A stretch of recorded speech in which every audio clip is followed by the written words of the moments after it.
basically some ballast with some cement to create some concrete, and then you have to lean fill the cavity in the void, so between the inside skin and the outside skin. You have to do that within a certain depth of the damp course of the house. So I've lean filled pretty much all the way around the house. Just got a little bit to do on the wall that abuts the garage, but I've run out of ballast, so 3.5 ton of ballast today. So I'll show you what a lean fill means. This is basically concrete in here now, which has been, you know, I've hand mixed this, stuck it in the mixer, and then put it all the way down. So we've got exposed brickwork through here because of the ground level. So this is all face brickwork from this point in. We've got 150 of insulation on here, and then we've got 75mm of floor screed eventually. So lean fill is within 600mm of the damp proof course, and it's 450 of lean fill. So you can see that's the first course of blocks there on top of the trench, and then I filled it to the top. So 2 course of blocks, 450 of concrete all the way round. So where there's a cavity, basically the garage is a solid flat wall, so don't need to do it there, but all the way through that flank as well. So we've also painted the end of the beam, so you have to paint the beams with bitumen paint. Don't use primer, it's got to be paint. It goes like hard, it's like it goes like an acrylic, which is basically to waterproof it. So every single beam needs to be done, whether it's internal or external. So this is technically an internal wall, but we've still done all the beams there just because of any moisture, condensation, etc. So even these walls are internal in here. So this is basically the utility room, entrance into the kitchen, and then across here is the living room wall. So that is effectively the living room. So what we have to do now is we have to fill in all these little cuts, all these little niggly bits, all the way across the whole block and beam. So we've made it work blocks the best we can, but unfortunately you can see we've done some cuts over here, so they're ready to go in. So we've got a split that goes on the outside. I'm not sure if you can see that piece of wood there, but that is effectively a split, or is going to be a split. So they come with a block and beam, and then that's where your air brick sits on the outside. So we leave them off until the splash course is done, because then you can position your air bricks so they work bricks and you haven't got any little pieces and queen closures either side of the air brick. So that's the brick. They're like, I don't know, 40mm or something like that. So they sit on the outside like so. They sit there, and then the block will go from this beam over to here. We bed this up, and then your air brick can sit in here in between, and then it comes out and works on your brickwork, and then that allows the floor to ventilate and keeps your house from having damp problems and things like that. So we've ordered a little machine. So this is the crush that we're going to use for the scaffold margin. So we've got to do about 1 metre margin all the way around the plot to take the scaffold. We've got to put some, we'll make this up, we won't put crush in there, we'll make this up with some of the muck away that's still left in that corner over there. We filled all the void in the oversight, so this has to be a minimum of 200mm down from the underside of the beam. So it's it's nearly 450, but there's no maximum, just got to be a minimum. So just a scaffold margin to do, and then we'll do all the brick slips around the outside when we do the splash course of the house. Then once all the cuts are put in on the block and beam floor, it's all got to be swept off spotless, and then we've got to slurry it all with basically sand, cement, a wet mix, and then you've got a slurry in between all the beams and all the joints and all the little bits and pieces. So there's the like squeegee things we use, and then it is ready to be screeded eventually, but we're doing that afterwards because we've got underfloor heating. So I'm going home now because I've shoveled 3.5 ton of ballast into a mixer, and then I've shoveled 3.5 ton all the way around the oversight of this house. So that concludes the lean fill of the cavity. Up next will be the brick slips, the cuts, the slurrying, and the splash course. See you when that arrives. Welcome back. So today we are going to complete the block and beaming. We're going to do all the little bits and pieces, all the cuts, all the slurrying.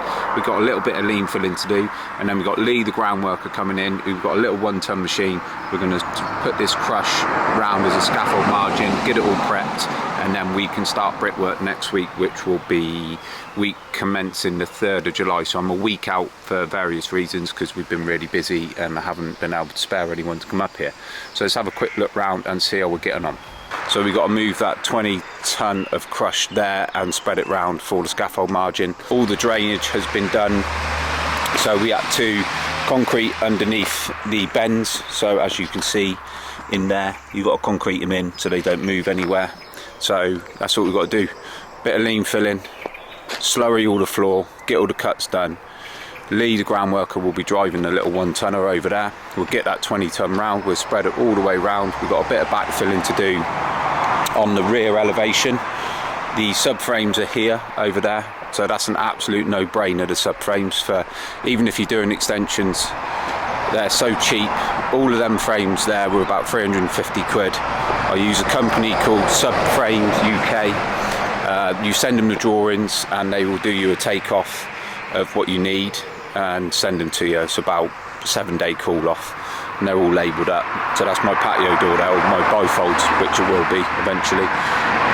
It's much easier to work to and gives you a nice closed cavity, as opposed to a traditional reveal with damp up, which is an absolute nightmare.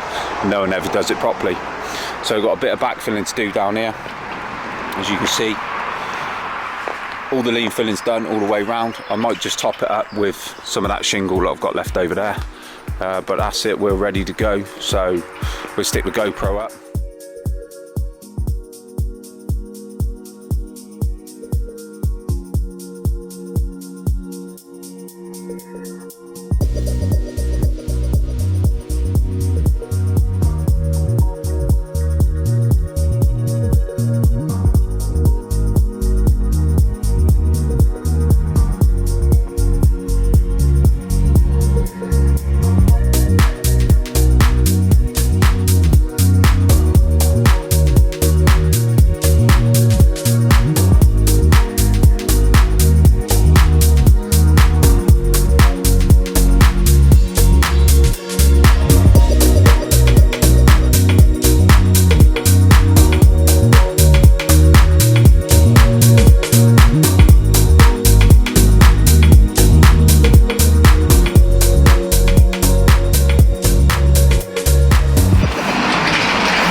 Update, shall we? So we've got all the cuts done, virtually all the cuts done on the block and beam floor. We're going to clean it all off now, and then we've got to slurry it, which is just like a wet mix of sand and cement.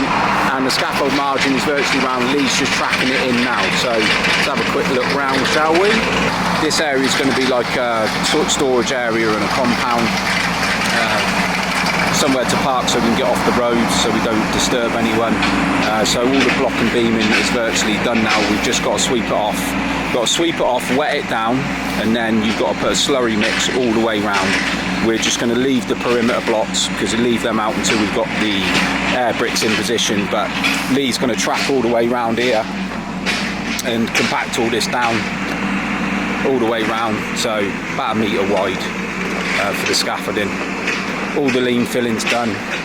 I lean filled another section. We had to wait for Thames Water approval, because they thought I needed a build over agreement, but I didn't. A build over agreement is if you're within a certain distance of a sewer. So the sewer is out in the road, so I actually sent them their own asset map, which I paid 80 quid for, to show them that they were wrong. But anyway, it's done now. No harm done, it's done. So we've got to sweep this off really well, wet it all down, and then we're chucking a wet mix, and then we've brushed that all around. We've got like the squeegee things over there, which are used to push it all in between the beams and make sure everything's nice and solid. Got a couple of cuts left to do, got some slivers to do. So wherever there's a load bearing wall, so this is a load bearing wall down here, and this is a load bearing wall down here, you have to fill in between the beams solid. To where Charlie is now, that's a load bearing wall, so that in between where them cuts are, that's going to have to be filled solid as well, anywhere like that. And then you just leave out a few little pockets for the air bricks, for the ventilation to go through. So there won't be air bricks here, but there will be ventilation from one room to another. So yeah, sweep this all off, get a mix on the go. So scaffold margin can be a bit tight on this fence, but scaffold margin is down all the way round. So we've got quite a bit of ground to make up down here. We've still got 225 on top of this floor here. So is our damp height. It's got 150 of insulation, 75mm of floor screed because I'm going with underfloor heating. So this is the last bit of beam filling because I had the storm running through here. So the storm's being disconnected off here and around here where it enters, and then the storm is going into here. So just got to put the manhole cover on, make sure it's nice and tidy. Need a little manhole cover for the little 225 one. But yeah, so loose tracking all that in. Get all that done, and then we'll put a whacker on it, but we'll just track it in for a minute. Little 1-ton machine, great bit of machine that is. Yeah, let's get this wrapped up.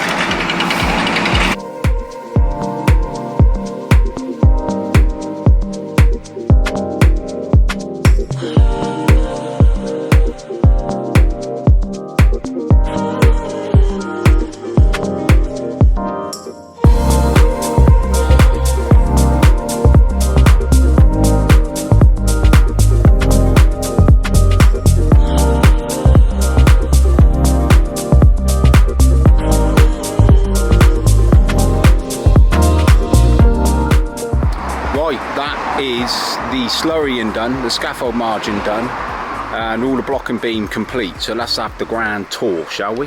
The ground worker has stoned up all of this area now, so this is going to be our car parking area over here in front of the garages. We have a scaffold obviously off the garage as well. So but yeah, 20 ton of stone went in here, just in this area, or 20 ton of stone went all the way around, done the scaffold margin and done this big car park area as well. So we're going to store all the bricks and stuff at the back there, and then have a bit of an area for parking. So the floor's been slurried now, as you can see. So we've left the edge one because we've got to lift that up for the air bricks to go in and put a split down.